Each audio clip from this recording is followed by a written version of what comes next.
Are you wondering what it's going to take for you to be a successful, profitable packaged food business? It's something that I spend a lot of time thinking about, and I love to share ideas and hacks and tools and tips that you can use to make your business more successful. I can tell you that there are no overnight successes. Despite what you may hear in the media or through podcasts, every successful food business out there has had to put in a lot of time, a lot of work, a lot of heartbreak, and being willing to put themselves out there to try, to fail, and to take risks. I work with some of the most amazing entrepreneurs as clients, and many times they have become friends as well. And I love to sit down with them and really share their story, ask them questions about why they got started, how they kept going, and what has been some of the keys to their success. For the best packaged food advice, subscribe to this channel by clicking the button below, as well as clicking on the bell to be notified every time I release a new video all about starting a profitable packaged food business. So this video is going to feature an interview I did with Brady Stewart of J, Brady Seasonings. And Brady is one of those exceptional clients who got tremendously far on his own. We started working together maybe a year and a half ago. He asked me to come on and really help take his business to the next level. But when we met, he was doing farmers markets. He actually started under Cottage Food, doing farmers markets, starting to get into small wholesale. And I just love the way he approaches his business. He works a full-time job. He is very busy, but he has been able to really devote the time and passion and determination that is necessary to create a successful food business. Hey there, I'm Sari Kimbell, and I have helped hundreds of entrepreneurs start and grow profitable packaged food businesses, including getting onto major grocery retail shelves. I think you're really going to enjoy this interview with Brady. He opens up and shares about what worked for him, what didn't work for him, and some of his tips and tricks, especially for getting onto small and medium-sized retail shelves. And I hope that you'll stay tuned to the very end when I can announce a big update and win for Brady and his food business. We have been working really hard over the past 6 months to get him into larger grocery stores, so stay tuned for the big announcement. I would love for you to leave a comment below as you watch this interview and let me know what is your biggest takeaway from this interview. What is your aha moment? And what can you use and practice in your own business to become more successful? I'm Brady Stewart with J, Brady Seasonings. I make craft blended seasonings based around flavor profiles with nice, attractive labeling, all made local here in Fort Collins. Been in business just over 2 years now, and working my way up through distribution, working my way into some of the smaller stores, boutiques, small grocery chains. I also do farmers markets, demos, and yeah, it's just a big passion of mine. I've always wanted to have my own business, my own food business, and about a year and a half in, I brought on Sari Kimbell after being referred to her through the Small Business Development Center, and I needed a little help with what the next steps were as far as growing, as far as marketing, and just kind of a partner in it all. Yeah. Awesome. Yes. Well, it's been a pleasure working with you. But so when you first started, you had this idea. About how long did it take you to kind of get from idea to I have this product now? So right now I have 5 products in my line, and from conception until actually having a product somewhat ready to sell was probably 6 to 8 months. Okay. And a lot of that was purely trial and error. It was, reading about food regulations online. It was spitballing little hand sketches of what labels look like back and forth with a graphic designer.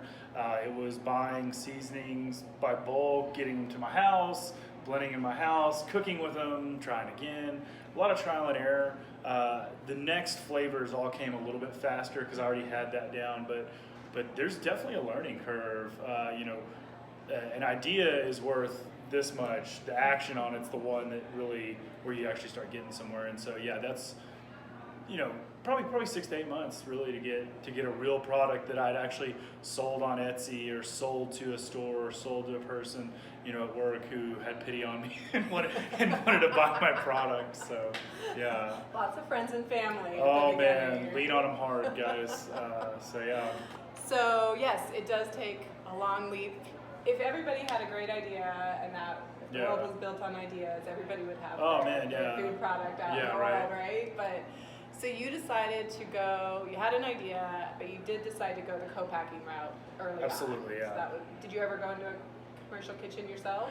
So I didn't. I just, working full time, I did not have the time for that. I was blending into my kitchen under the cottage food laws, and by the time I could go rent a commercial kitchen, spend the time to do that, spend the money to get the ingredients in, any licensing, it would have taken me a long time. I did luck out somewhat in the fact that I kind of networked and found a co-packer. I was referred to him by the guy's dad, actually, who owned a gift store that I was trying to hawk my goods in.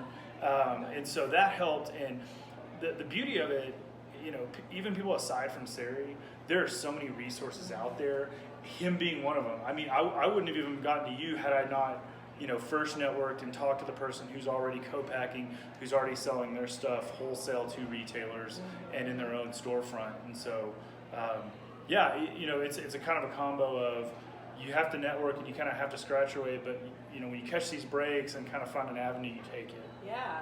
Well, I think that's definitely one of your keys to success has been your ability to network. Oh, 100%. And relationship building Yeah, and just talking, right? Right. I mean, were you ever scared, like, if I talk about this, somebody might do this? Not at all. you know me well enough. I don't blush or easily. But that's the thing about it is, I have a full-time job. This is my chance to be creative and take chances, and this, you get to just like run with it. There's no set rule book.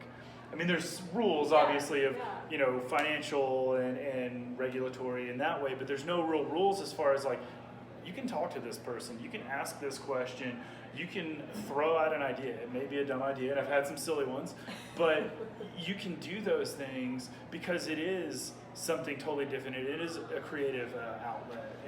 And I was never afraid, like, hey, I have this idea, and more often than not, people kind of admire you for putting your skin out there a little bit and being like, oh, that is cool.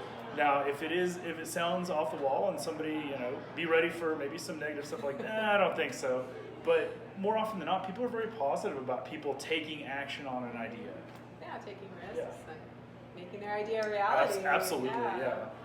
So I think one of your other keys to success that I've really seen is just your determination and a lot of the people I do work with, they do have full-time jobs or part-time jobs, so they have other commitments going on, and this is very much a passion project and a side hustle to some extent. And everybody's goal is a little bit different, but I mean, let's talk about what is your big goal? Like, what is your goal for this business? It's funny you talk about that. My big thing I always think about is what are you wanting to get out of this, right? Your question there, and I feel like money a lot of times is a bad motivator. It's a little bit fleeting, and don't get me wrong, you start a business to make money. That's law of the land. That's how things work. But are you doing it because you enjoy cooking? Are you doing it for the social aspect, which is part of it? I love the social aspect. I'm walking in here, I saw all these people that I could see at the markets all the time. One of my big motivators is I'm a huge food and beverage nerd. I love the stuff and the idea of me making a product that's on a shelf, that's something new, that a total stranger buys and they get to use and enjoy in their kitchen. That's an amazing feeling. That's really cool. And so look at those other motivations of what are you really wanting to do. At the end of the day, of course, I want to build a brand that people I don't know buy in a store where I can make some profit off of it and somebody else enjoys through culinary art, through food and beverage. Look at those other things besides just I need to make money. And I understand that is a big driver, but look at those other things. Do you like the social aspect of it? Do you like the community? We have an amazing food and beverage community here. dive into those. Those are the things that keep you motivated and keep you going a little bit. You know, when you've already worked a full-time job and you've got to wake up at 7 a.m. to prep for your market, you know, it's a bit tiring. You know, hey, I might pull a profit this month isn't a good motivator for that. It's, hey, I'm going to see some really cool people, or maybe somebody new sees my product. Maybe they found a cool new way to use it. And you know, those are the things that you really need to focus on to keep that motivation going. Right. Well, and I typically see the other way where there's just so much passion, but there's not necessarily the like, oh, I actually also need to make a dollar from this. Right. Like, so I think you've been willing to dig into both, and certainly as an engineer and just your personality, helps a little bit. Yeah. you're doing that. But so you have a goal, though. I mean, your goal is to be on shelves in Colorado and nationwide. I want to do it. You know, I mean, some of the things I think that are really cool about our entire economy. I love seeing a brand, and especially like food and beverage. Like, think about Heinz.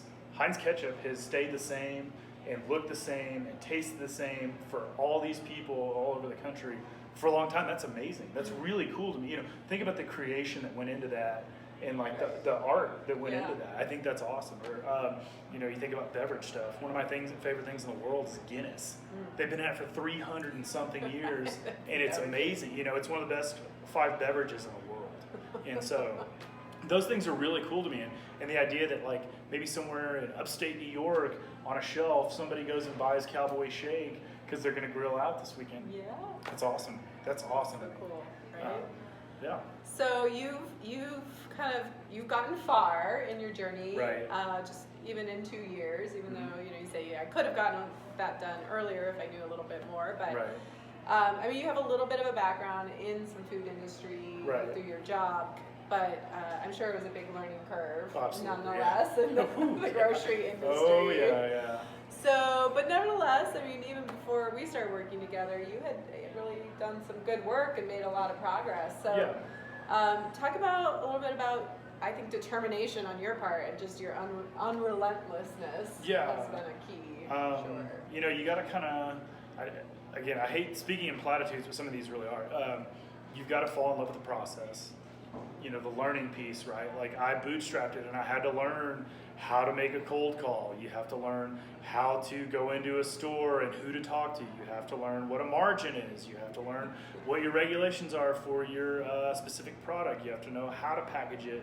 I learned about palletizing. Never thought I'd learn about palletizing. How many boxes fit on a pallet? You have to do that stuff, And my big, like, if you want to talk big 3, are patience, consistency, and focus. You have to do that. You have to be patient because you're not going to make money and you're not going to be rich and famous and you're not going to have that right now.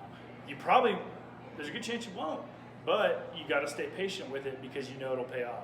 Consistency, it's almost like eating healthy in the gym. Even the days you don't want to do it, you have to do it. You know, when I get home after working 8 or 10 hours, every single day I go and I sit down on the computer and I'm doing emails, I'm making invoices, I'm setting up orders, I'm getting a list of people to call for the next day. My lunch break, Sari knows, I use my lunch break. Yeah, I'm making recipes, we're doing blog posts. You know, you have to do that, so you have to be consistent. And the thing is, the beauty with the patience and consistency piece is when you do the things you don't really want to on the days you don't want to, and you're patient about that, all of a sudden a week later, you get that call back from the person that's like, oh, hey, sorry, I didn't call you back yet. Yeah, we want to order. Yeah. You know, and those are those little wins that, you know, you kind of keep you going. I mean, I recently got in with Loco Food Distributors after working on them for, for about a year. And that was huge. And, you know, and like all that made me want to do the second I got that when I was at work. I got the PO on my email on my phone. I went home that day, started researching new places to call to go and do sales calls. I wrote another blog post. I wrote another article. You know, I called the radio station I've been on to be on again so I can promote that. Like, you have to use those little wins. And you got to, you know, the third piece is kind of staying focused. Focus on, like, what gets you the wins, what really matters, and just keep hitting it and stay consistent. Yeah. Well, your hustle, I think, as part of your consistency has been really admirable. And I see you, you're in the middle of the day, you're on your lunch break, you're running to the post office to drop off orders, you're making sales calls. So Right. and that's the things that have gotten you, I think, in the short amount. Really, it is a short amount of time that you have got to where you are. And that's the thing, you know, when I started out, I kind of said, win, lose, or draw, I want to stick with this, see what happens. And now 2 years in, it doesn't feel that long. You know, if you'd have told me 2 years ago that I'd still be working on it and trying to build, I'd be like, oh my goodness. But 2 years in, because, you know, you're lost in it a little bit. You're learning and you're meeting people, and, you know, those little wins kind of keep you going, and it's a lot of fun. That's at the end of the day, you should have fun with it, right? And you never know what avenues come up. I've been on the radio a couple times now. I'm actually going to be a regular recipe guy on a local radio station program. I've written 2 articles for NoCo magazine, one about a recipe and then one about starting a food business. Right. You know, some of those things are a lot of fun, and you never know what they lead to. Right. So it is that entrepreneurship journey that, you gotta keep, even when you don't want to, and even when it's hard and you're tired, and like, is this really gonna matter? Exactly. Well, and we talk all the time. I can work a lot harder for a little bit more for my 9 to 5 for someone else, or I can work hard for myself, and sky's the limit type thing. And that, you know, some people have that. I do. Some people don't. But that's a big driver for me. Is the harder I work on myself in my business and the thing that I started, I have limitless possibilities. Whereas somewhere else, you're kind of stuck with what you're given. Right. So. One of the things I see entrepreneurs, I think, is a mistake as they really get going is kind of not jumping in like both all feet in, jumping fully in and committing. And maybe you could speak a little bit about you know, there's times when it is right to bootstrap and to figure it out, and then and not just myself, but you paid for other services at times that, and so I don't know. Could you talk a little bit about like when is it right to hire an expert versus save some money and do it yourself? Exactly. I think a lot of times when you find it stalling out is the time you need to go get somebody who has a little more experience or expertise in it. You know, it's one thing to want to research, but a lot of times with marketing, I would find myself a little overwhelmed. It's like, oh, do I sign up and do things on Facebook? Do I do it on Instagram? I'm not a huge social media person as is. And so it's that, and do I tackle the boutique stores or do I tackle the grocery chains? You know, you're going to be limited in your time. And so I think that's when you really need to reach out is if you find it, you're thinking about it every day, but it's stalled out, it's time to reach out. And a lot of times I think pride gets in people's way too. You know, you get so far, and I'm guilty of it too, but you get so far and you're like, well, I've gotten this far, I can get further. But, you know, everybody ever who's been successful has used someone else as a resource, has had a partner. You know, Jobs had Wozniak, Thomas Edison stole from Tesla. I mean, you can go on and on. I mean, there's great examples there, but that's probably my big telltale is that's when you should kind of dive in and you know, spend a little money, spend a little time, get you some extra resources, and especially somebody who knows what they're doing. Look for a real professional, not the hair and makeup job girl that's like the Instagram marketing specialist. You know, look for somebody who's worked in the industry, Sari, somebody This is not a plug. This is not a plug at all, but it's very true. And there's other people out there. My co-packer, for instance, he's literally in the trenches of it every day, so he knows what events I should be at. He knows who I should be trying to sell to. He knows what the trends in the industry are. You know, that's when you should be doing it. When you stall out, you still think about this idea every day, and you're kind of wading in the deep a little bit. That's when you should take the dive. Right, and that's other things from graphic artists to getting your nutrition. And depending on your product, you're going to have various levels of needs and experts. But I think that's one area where I see entrepreneurs who are really serious, but they want to do everything themselves, and it slows them down. Yeah, right. And you can't be an expert at everything. Exactly. Right? You just can't. Right. And I think knowing your product really helps you to know when you need help with your product. Right? Like, don't be somebody who doesn't drink alcohol and you want to go start a craft beer industry. Don't do that. I love to grill. I'm always mixing seasoning blends in my house. That way I know when, hey, something's off, or I don't know how to move this forward, or something doesn't taste right, or somebody's not going to like it. Know your product, because that really helps you know where you're going to be deficient. It helps you know when you do need that help and that extra bit. So I have two more quick things, and we'll Yep. wrap up. So maybe some hints about. I mean, you are a great salesperson, and not everybody is Right. that kind of personality. But what are some sales tips that you've learned? I mean, you have gotten your product into many stores, little mom and pops, and now you just got into distribution, and we're working on some major. Right. You know, we're working on Kroger, we're working on Safeway, we're working on the big guys now. Right. But you learned a lot along the way. Yeah, so absolutely. any hints, tips, hacks? You know, don't try and sell them something. I can't, sorry for the clap. I can't make it because that comes off as you're asking them to do something for you. Treat it as, hey, I have something that I think would work well in your store. I think people would purchase it, and it would do you a favor. It would do something for them. Treat it that way, and talk to the person not like a salesperson. Talk to them like a friend or somebody you met at the grocery store, and you're talking and say, hey, I found this cool thing. Talk to them that way. Don't approach it as a sale. Approach it as a personal interaction, and that's. I like people. Some people aren't people, but I like people. That wins out every single time. The other thing that I would recommend is persistence. I've had stores that I have called and gone in 10 plus times. I've gotten them samples a multitude of times, and you just have to keep after it and after it, because you got to remember, again, you're not getting them to do something for you. You're trying to do something for them, and they usually have a store with hundreds, if not thousands, of products. You're a small piece, and so the more consistent you can stay, the more positive, professional, and just make it more of a personal interaction, it wins out over and over and over. Yeah. And you're doing it mostly by sending in samples a lot of times. Absolutely, and following up. I mean, it's always ideal if you can go in person, but obviously your job. You got a full-time job, Monday through Friday. Right. And that's the beauty of our type of industry is people get to immediately taste it. It's an immediate gratification thing. So if you walk in and say, hey, I have this drink and it's going to taste this way, and they can immediately taste that, they can get that result and know what they're getting into right away. So you actually have that working for you. That's one of my favorite things, like at a demo, they can immediately taste my seasoning in a recipe that I've made that they can go get online. And they know what they're getting, right? They know the quality and exactly what type of product they're getting. Cool.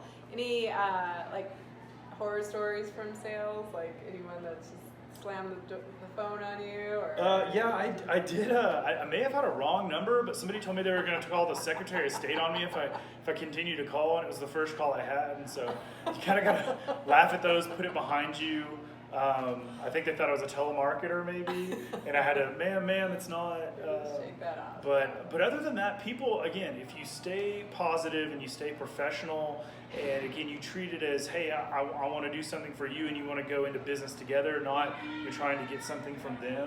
People are very receptive, and especially the atmosphere and environment we live in here in Colorado, people like new.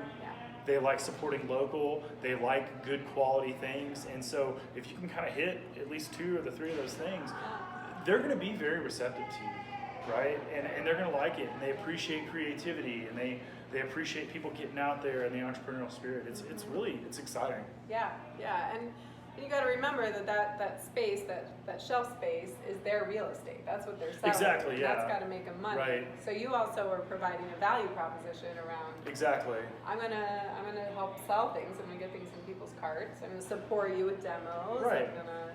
I'm gonna create a great product that people are gonna love. Exactly. Yeah. It's an interplay between 2 people, not you're wanting to give them something for money and walk away. Right. It's a relationship. Yeah. So now you're going into some brave new territory world, right? Yes, I am. Yeah. So, what are some of the new obstacles that you're experiencing, or that you think are kind of down the road as you're getting into larger? One of the things right off the bat, now that I'm in with a food distributor, is kind of handing off my baby, so to speak. And by that I mean, when I was self-distributing and selling to stores, if I go and call them and they say yes, we want to carry it. That's my PO. That's yes, we want to carry it. So I go home, I package it up, I mail it off with an invoice, and there's the sale. Now, with them going through a distributor, they have to go through their catalog. So if I make a sales call, I have to hope and have faith that they will actually go and order that through the distributor. It'll get on that order, and then it'll get there and get on their shelves. I also have to, have faith that the food distributor will follow up. If it doesn't, they'll give me support and make sure that it does if they don't see it on there. And so, it's one of those things I have to put pride aside a little bit and know that people like Sari and other professionals will do their job and will keep this going for me. The other piece is you kind of have to start having a lot more confidence in the quality of your product. I know that sounds like a weird thing, but now that I'm getting submitted to the Whole Foods, Sprouts, and Safeways of the world, these are people who they market, sell, and retail the biggest food products in America and the world. Right. And they're going to know if something works or if it doesn't. They're going to be the ones that kind of say yes or no, your journey ends here, and you've got to have that confidence that what you've built is good, what you've built people are going to like, and people are going to buy again and again, and you kind of have to just take a deep breath and hope that it works out. And I'm literally in the throes of that right now, waiting to hear back about Safeway, waiting to hear back about Sprouts and Whole Foods. But that's the telltale point where it's like, hey, you've ran out of friends and family and coworkers around the holidays. You're at the point where this is real commerce and real business, and are you making the cut? And you got to have faith that you are. Yeah. All right, so that was our interview. I would love for you to leave a comment below. Let me know what your biggest takeaway was. What do you think helped the most? What was the most insightful thing that you learned? All right, cue the confetti. Super excited to announce that J. Brady Seasonings will be in Safeway stores all across Colorado, available for sale. And this is a huge deal. It's something that we have been working on for probably 6 months since the time of this interview. So very, very excited for Brady, and a lesson for everyone that these things do take time.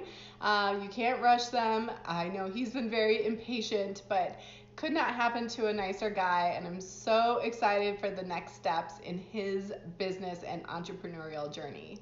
All right, are you ready to start your own packaged food business? Be sure to check out my free checklist below, all about starting a profitable food business. So be sure you go through that checklist and make sure that you are doing everything on that list. It's going to help set you up for success. If you want to join a community of food business entrepreneurs just like yourself and get the answers you need from an expert quickly and correctly, I want to invite you to join my monthly membership coaching program. You get 2 live calls with me a month, as well as access to our private community group. I want you to be able to keep moving your business forward, and I find that people get stuck when they don't know the answers, right? They get confused, and then we just spin out. So this monthly coaching program is really meant to help you to get your answers quickly, to move on, to keep taking the next steps for success. Just like Brady talks about in this interview about staying at it, keeping after it, taking that action every single day. So you can find that at foodbizsuccess.com, and I'll put the link below as well. So if you're ready to start a profitable food business just like Brady, I hope that you will consider joining me. Go check out all my resources, and together, let's make your food business real.